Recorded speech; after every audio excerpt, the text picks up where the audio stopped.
of the editors of the recently published International Handbook of Boredom.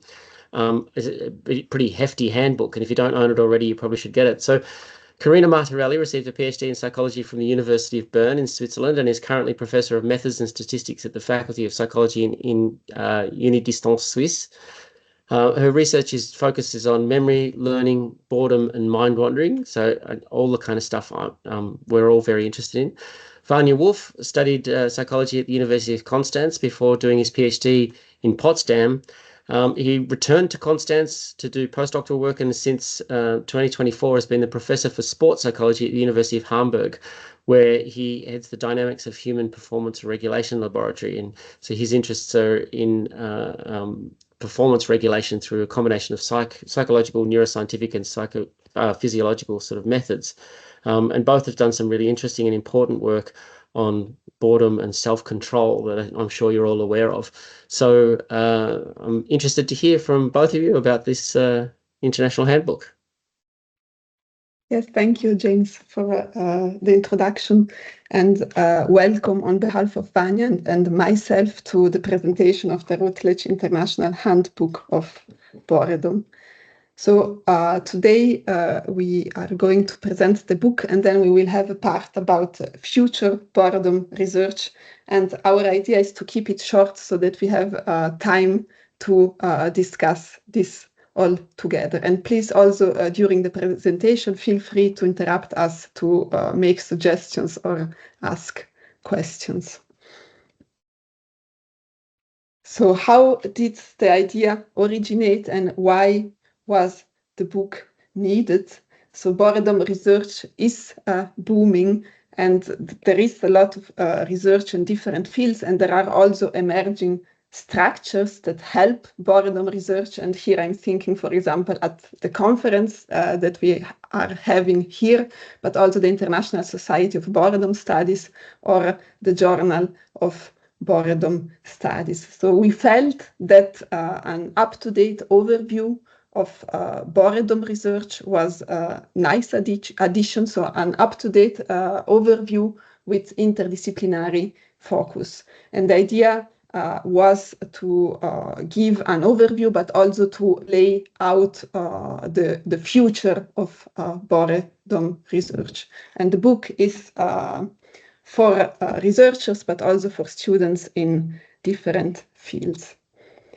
Here you can see, so in the book we have 23 chapters, and it's 44 authors from over 30 institutions. You can see here the names of the authors, and it's from more than 12 countries. And at this point, I also want to take the opportunity to thank all the authors. Without them, the book would not be here today. So let's have a look to the book. We have 3 parts in the book. The first part is foundations.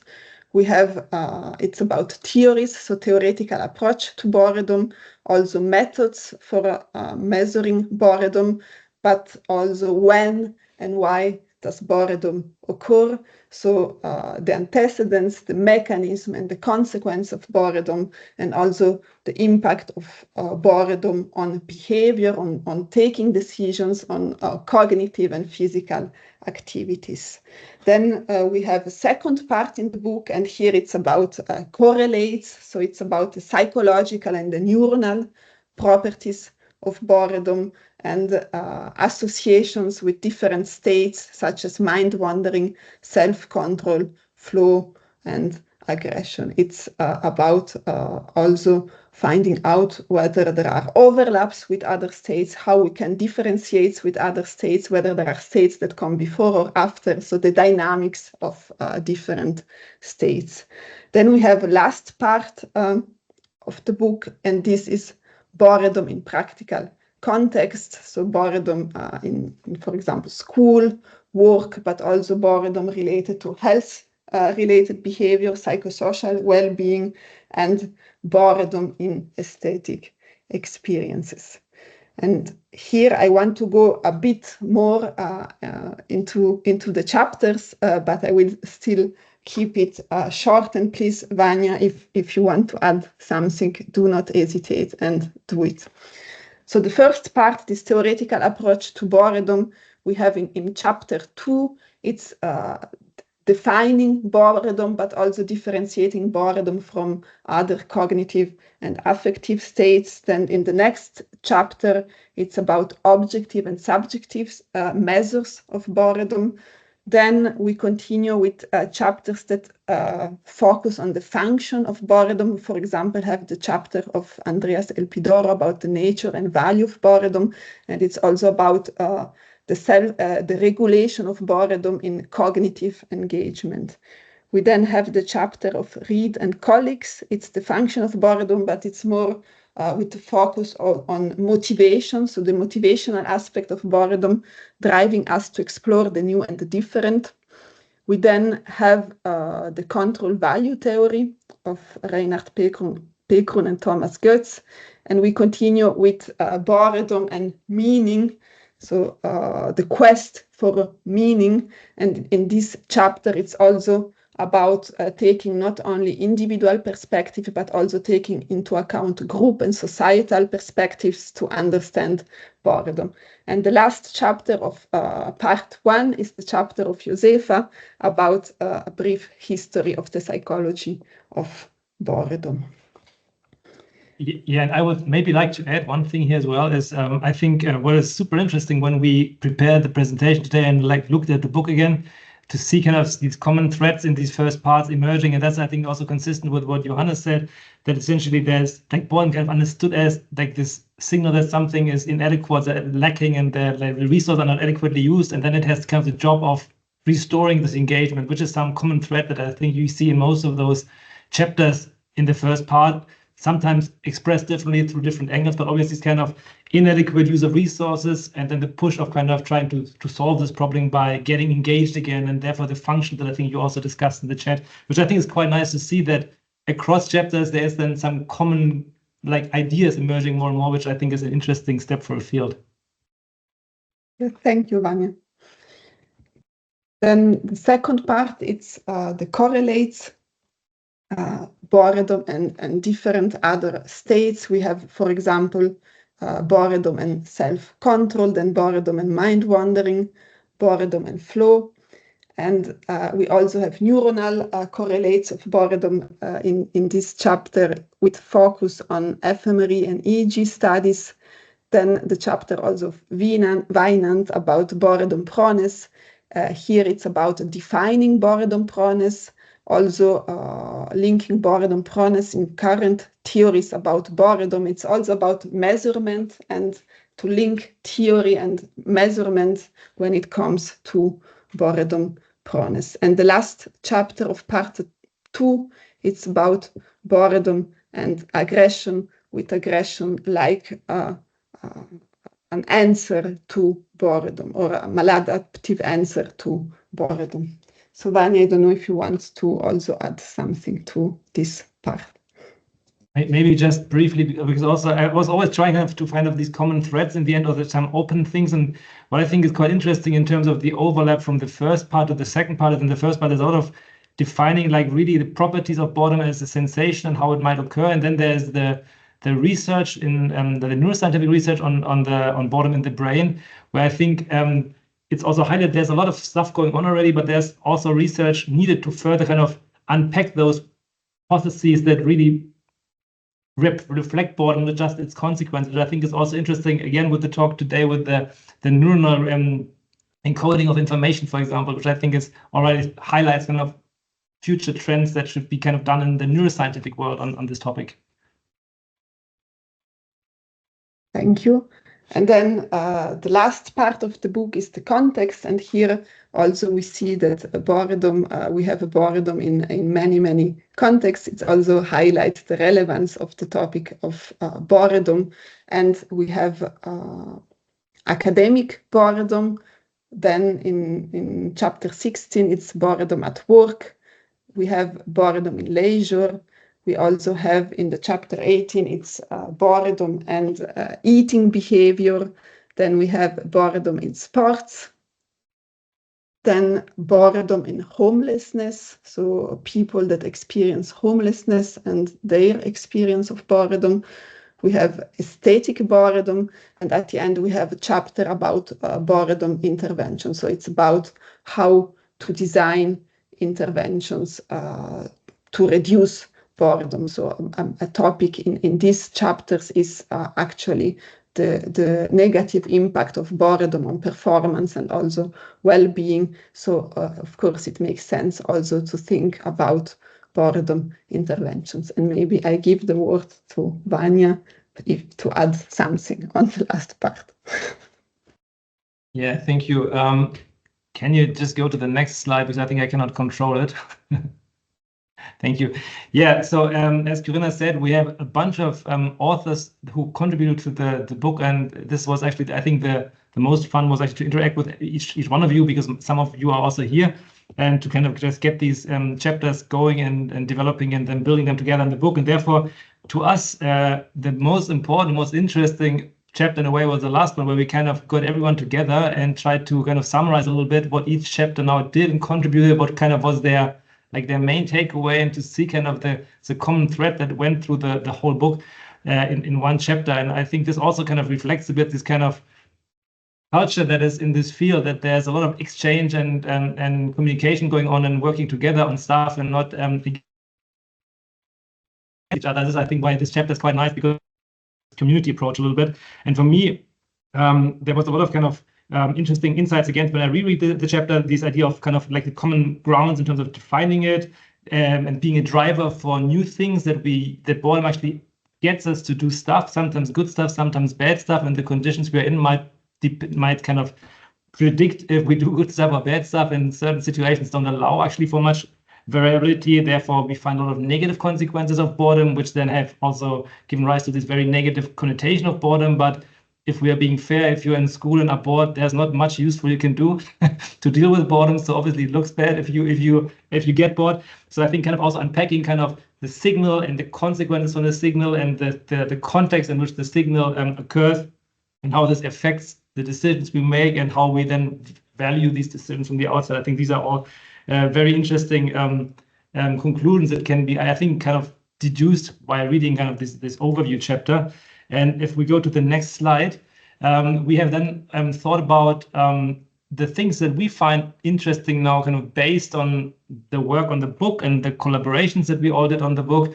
And we're kind of just writing down some of the questions that we currently find interesting, which are smaller questions in a way that don't always warrant a new chapter for a potential new edition of the book, but we kind of wanted to kind of display them, discuss them a little bit with you to share also what we currently find interesting. Maybe some of you are working already on some bits of that or have already answers to some of them. And then the last kind of slide of the presentation, we would then also kind of flip this a little bit and ask kind of what are you kind of currently working on, what are you thinking was missing maybe in the first version of the book? What should be kind of added? What should be kind of our broader topics that are emerging or that warrant more attention? With that being said, so we currently, Corinna and I, but also Mike, who cannot be here today, what we find interesting, this is kind of a list, not a full list, but some things we find interesting. The first bit, kind of differentiation of boredom from other like cognitive or affective states. I think that is quite an interesting thing. And I don't know how it's for you, but very often when we are like in conferences with non-boredom researchers or talking with media, very often I get kind of a response like, but isn't boredom simply X or Y? Something like there's another word for it. It's another thing that is also like boredom. And then you can basically say, yeah, there's a lot of things that seem to be like it, but it's odd if everything seems to be like it, right? So kind of differentiating it a bit more clearly. And it's so hard to pin down because it doesn't have the typical characteristics of a full-on emotion because we are usually not bored in situations that are of very high value, like with emotions where we are anxious or happy, which is very valuable. But I think Wanja has written the paper with Boredom Begs to Differ, right? Where boredom is kind of very different from everything else, basically. And I think also James in an exchange has once characterized boredom as like an amorphous sensation, where it's like it's really hard to pin down, and therefore kind of to understand how does it differ from other states. So that's one thing we find interesting currently. At the same time as my work is very much on how people regulate their behavior, therefore the understanding of boredom and how it shapes behavior, because we know it has an effect, right? People do like bad stuff sometimes when bored or good stuff, but that is not the same thing as like understanding how it dynamically shapes behavior and its intensity and direction and how it modulates that, and also begs the question, how can it do that? Because if we look at boredom, I think we don't have a full understanding of its temporal dynamics. So is it something that creeps up in a linear fashion and accumulates until it reaches a threshold, or is it a more fluctuating binary sensation that can be there and then be gone? My son would say it can be there and can be gone, because when he gets into the car, he's immediately bored. Then he looks out of the window and he's immediately not bored anymore, which again makes it a different feeling and therefore gives the feeling maybe a different role in shaping behavior. Another thing we find interesting is the relationship with time, because everyone who speaks German knows that Langeweile is literally saying that boredom kind of makes time longer, which is obvious in the first case, but then it's not that obvious anymore, especially given the fact that we don't fully understand how time is perceived in the first place, and then thinking how the perception of time, the estimation of time, the precision of how we feel time passing, how does this link to boredom, and why does it alter this perception? Does it alter it by slowing down a pacemaker in the brain or changing the pulses in a pacemaker? So how does it affect how humans track time and how they interpret time? That is something we also look at. And another thing I wanted to maybe say is coming from our research on effort, and this is actually how we started to look into boredom years ago, was the idea that very often when we induce self-control demanding effortful conditions in people, these are our hard conditions, and we wanted to make people fatigued, and then they should be unable to perform again. And our control conditions were always designed to be very simple and easy, but similar in structure. But sometimes people were also very fatigued after that and felt this very effortful. And once you try this your own as an experimenter, then you feel that your control condition might be easy, but it's super boring. And being bored, but still staying engaged, requires effort again. So understanding kind of how the effort requirements of boredom, and this has broader extensions to the field of effort-based decision making, where boredom again might kind of add as a dynamic signal to how we adjust the intensity of our behavior based on the cost the behavior produces or the lack of value we see in it. Lastly, the neural aspect of boredom. I think there's a lot of research on boredom and correlates of boredom, using, for example, fMRI, assessing activity or deactivation structures and correlations within and among structures and networks. But the unpacking of the boredom response and the stuff that comes before boredom and comes after boredom is sometimes very hard, depending on the temporal resolution and the experimental design that's used. I think this is also a very, very interesting and very, I think, impactful future line of research. So these are kind of a list of things that we personally find interesting, which has no demand for being complete, but that is stuff we find interesting. We thought we wanted to share. Corinna, is there anything I missed?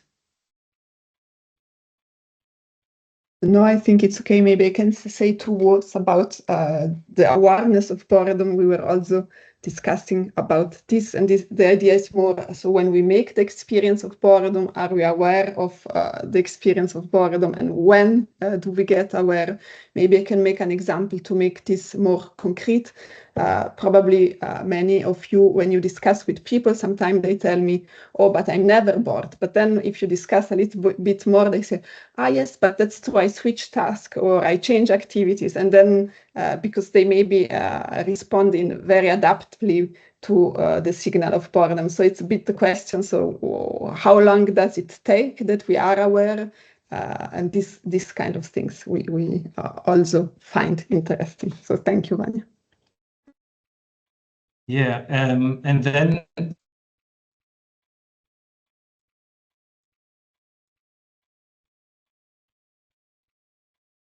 seems like Vanja's frozen. Yes, that's true. But so this Wanja?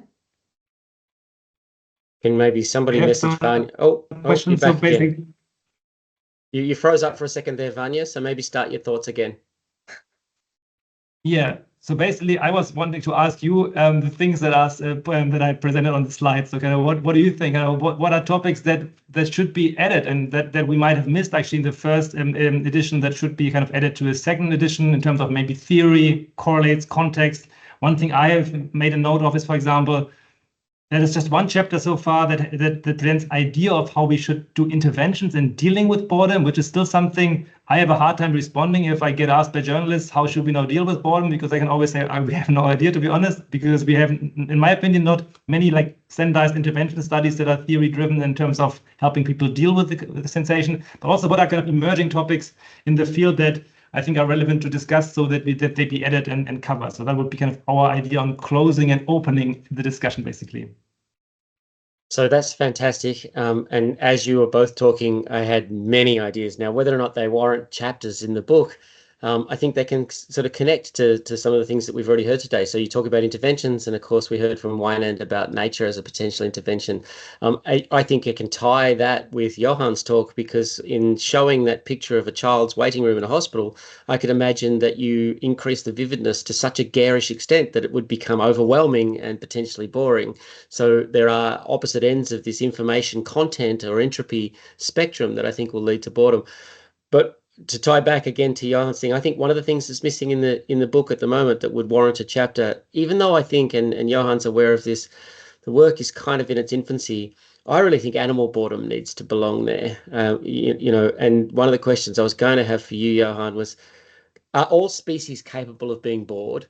And if the answer is no to that, then what's the factor that makes one species or another prone to boredom? I asked this question of Georgia Mason, who was one of the co-authors of the paper in 2012 on mink in boredom. She thought it was intelligence, but I think, as we know, in humans at least, intelligence doesn't really correlate with boredom. So that's all very long-winded, and maybe Johann can jump in. But I think Wanja and Corinna, my two additional chapters would be animal boredom, and then again, this might be something Johann might want to speak to, but computational approaches, because I think there's some really interesting computational work coming out where we can start to address some of the questions, like Corinna was saying, you know, what are the factors that allow someone to, and temporal dynamics that allow someone to say, I don't get bored, or at least deal with it quickly. I think computational approaches can really help with that. So those are some of my thoughts. Maybe, Johann, you want to jump in on the animal part? Yeah, thanks. Yeah, I think, at least from my point of view, boredom is a mechanism of our brain that should not be limited or restricted to human subjects, because there are boredom-like behaviors in animals, and now it just depends on how bound we are to anthropocentrism, or how anthropocentristic we are. And I think it depends on the complexity of your definition of boredom. So if you define it very simply as an aversion towards monotony, or a tendency to explore in an undirected manner in a state of low information or low novelty, then boredom is a pretty ubiquitous phenomenon also in the animal kingdom. And I think with the simplified definition, this opens a whole new approach to also look at maybe evolutionary conserved mechanisms in simpler species, where of course we don't have all these complex affective components that we observe in humans, but from a mechanistic point of view, I think we can learn a lot about boredom. There's a paper that recently came out. I can't remember the authors, which is terrible, but if I find it, I can share it with Josefa, and maybe she can put it out to the society, that shows wheel running in rats or mice in the wild. So if you put these devices out there in a natural environment, that the mice will go to them and play around with them. I don't think that they're going to them out of boredom. The thought I have is really that they want to fully and optimally use their cognitive resources. They explore that novelty because they're curious about it, and then use it as they see fit. And I think some of that sort of stuff is really fascinating and absolutely relevant to boredom and how we think about boredom. The other thing I was going to, I think, picking up on Corinna's sort of point about, you know, some people who say that they're never bored, and you're right. All you need to do is continue the conversation for a very short period of time, and you find out they get bored a lot, or they get bored enough, and they just respond very quickly and adaptively to it. To me, that's the conundrum of trying to understand boredom proneness. And I think maybe in animals, we might not be able to find a boredom prone individual, because we might really just be talking about the state in animals. But then for humans, I think this is this notion, we think the state is a push to explore, maybe to find more information, maybe to use resources optimally. But for the trait, it's a failure to launch. And so how does the function of one thing transition into the dysfunction of another? I think that's a really important part. I don't know how that belongs in the next edition of the book, Vanja, but to me, that's one of the things I think I really want to understand better. Yeah, I think that's a great point. I mean, this is also what with Mike we tried to do a little bit in the self-control chapter, where we kind of use the expected value of control theory from Amitai Shenaf to kind of see how. And now I have to. I'm not sure I'll get this together. That's a computation model essentially saying that if you could actually factor in boredom proneness in understanding how it kind of shifts the optimal control signal of a person, of an agent, as a function of its like constant intensity, they were making it harder or less worthwhile for them to engage in things, which I think is pretty consistent with the paper you wrote with Andreas Elpidoro in Trends in Cognitive Science, right? That there's like more to get them going, and therefore like you have less chance of you to actually experience good stuff.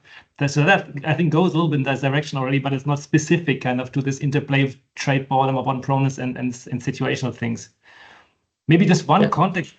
Just because I like that you both said like animal boredom computation approaches, we actually tried to get these chapters in, but back then we did not convince enough people who wanted to write that, or we asked the wrong people actually. So because we also felt that this was really, really important, and I think it kind of exemplifies this need, as you both picked up on that so quickly. Yeah.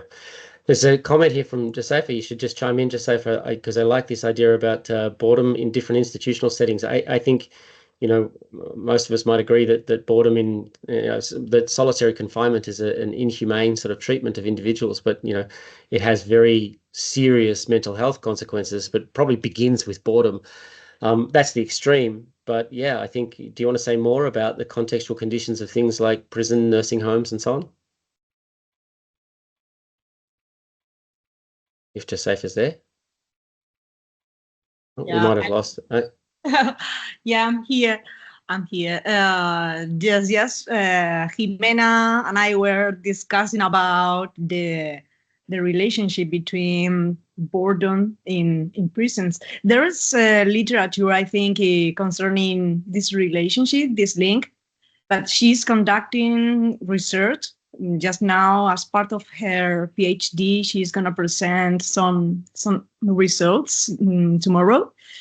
And we find this interesting enough. Do you want to say something, Jimena? No. I think there's some really interesting work. I mean, one of the things that I think about with this is that we sort of we move on from research trends and sometimes for good reason, and sometimes it's just because we lose interest in it. Sometimes there's ethical reasons. One of the things that we moved on from in the 70s was sensory deprivation. And so there is a lot of that sort of work that I think really informs how we think about boredom in particular. And I'm blanking on the guy's name, but his last name starts with Z, worked out of Manitoba. And a lot of the sensory deprivation sort of stuff didn't really do motor control or restriction of motor movement necessarily, right? But he did. So he had this sort of colloquially called a coffin, where people were sort of placed in this thing that really restricted all kinds of movement, but didn't restrict sensation. So you were able to see and hear people coming in and out of the lab, but you couldn't move.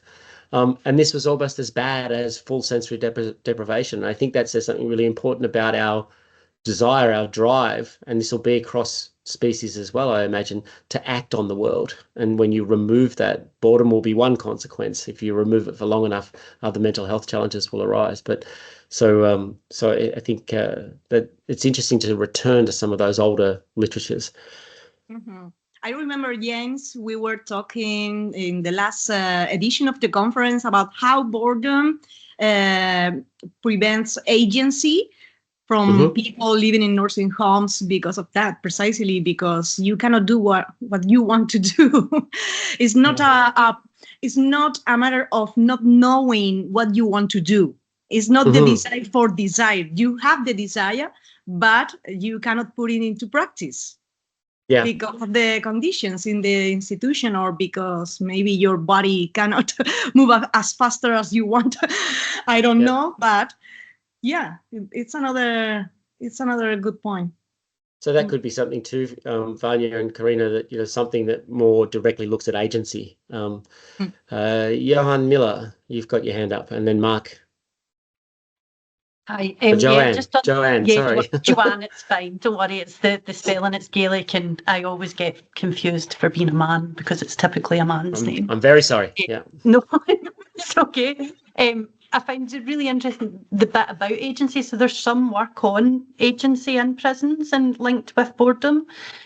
And I'm really interested, I'm a criminologist, so I'm really interested in boredom and crime, but I don't actually know if that's too narrow a definition of it, to be honest, because I think prison officers engage in very harmful acts because they're bored. Police officers engage in very harmful acts because they're bored and they're expecting excitement. Prisoners in the same time also engage in really harmful acts because they're bored. So like, I don't know if it's, when I first put boredom and crime, I actually think it needs to be wider than that. It needs to be about boredom and harm, because So, when we're in, sorry. Well, sorry to interrupt, but I'm trying to understand what you're saying is too narrow. Is it the association with agency? Because I think those harmful acts, abhorrent as they are exceptionally good ways of establishing agency, right? You're the person in control. No, it was to do with the crime, boredom and crime, and using Right. the word crime is too narrow. I think it should be wider than that and about boredom and crime, because like one of the ways that they navigate within prisons, prison officers and police officers navigate boredom in their jobs through agency. Is one of the things. So there's a study out there that looks at that. It's hackers, policemen, and detectives or something like that, and that looks at how people use agency. So like a lot of my work's with young people in prisons, young people in gangs, and the impact of boredom on them. And that's about how they embody their agency, which is why they engage in more kind of harmful acts. But I think, yeah, my thing was about, it should be about boredom and harm. Like we should be like on a wider basis looking at not just crime, but boredom and harm. I think that would be really interesting. Yeah, I think that's a great point. Also self-harm, I think, because it's not just harm of others, right? Harm in general, also like in the clinical setting, the context of self-harm could also factor in there. Mark, you were up next. It was just that you were talking about like in terms of like nursing homes and other things like that, boredom negatively affects people in that sort of scenario.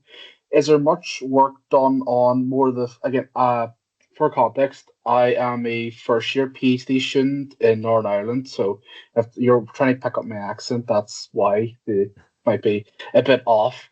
But is there much work done during rehabilitation? How does boredom affect them then, rather than outside of the rehabilitation or during the nursing home environment? Is there much work done? I'm trying to articulate that point of during rehabilitation. I wonder whether or not, Johan, you could talk to that, because you did present data sort of showing that that boredom, at least at the start of a stay for psychiatric patients, correlated with the length of the stay. So I wonder if you want to pick up on that answer.